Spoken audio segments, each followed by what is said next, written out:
Pointer arithmetic and dereferencing in case of two-dimensional arrays does not work exactly the way it worked in one-dimensional arrays. The same can be said about array subscripting operators. The exact reason for this behavior is beyond the scope of this lesson. In this section, we will simply describe and illustrate a process to access an element of a two-dimensional array by making use of pointer arithmetic and dereferencing operations. Before we understand this process for a two-dimensional array, it will be useful to quickly recall the steps involved by applying the same process on the base address of a one-dimensional array. This process has been described in detail in the video covering one-dimensional arrays. You may refer to it for details. Following is a quick summary of the same. It will be helpful in comparing and understanding the differences between the application of the same process on one and two-dimensional arrays. Suppose we want to access the element situated at the ith index. We know that the name of the one-dimensional array holds its base address. Adding I to the base address of the array will gives us the base address of the element situated at the ith index. In this expression, my1d array is the name of the array. Once we have obtained the base address of the element we are looking for, we just need to dereference it to obtain the required element. This statement delivers the element we are looking for. The array subscripting operator does the same thing but under the hood. In other words, the expression involving pointer arithmetic and dereferencing is equivalent to this expression involving the array indexing operator. Both of them will return the same element.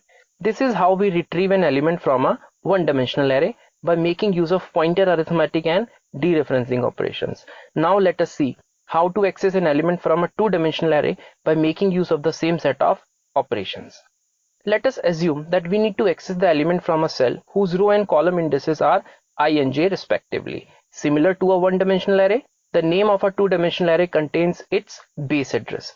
Adding I to the base address of the two-dimensional will deliver the base address of the ith row. In this expression, my array is the name of the two-dimensional array. In order to obtain the base address of the jth element in ith row, we need to dereference this address and then add j to it. This will return the base address of the element we are looking for. Finally, dereferencing this address will get us the desired value. The previous statement is equivalent to this statement, which makes use of array subscripting operators. You should carefully note the equivalence of these two expressions. Let us cement this understanding through an example. This statement creates and initializes a two-dimensional array having 3 rows and 4 columns. And this is the conceptual representation of the array created by the statement. The following two print statements will print the elements in the first row and second column and third row and fourth column. You should see 2 and 12 getting printed on the terminal. For a better understanding, you are requested to write a program and verify the results obtained. So this brings us to the conclusion of the lesson on two-dimensional arrays. This lesson is very closely linked with lessons on pointers and one-dimensional arrays. If you found anything amiss or not being covered in detail, then you should probably watch those videos first.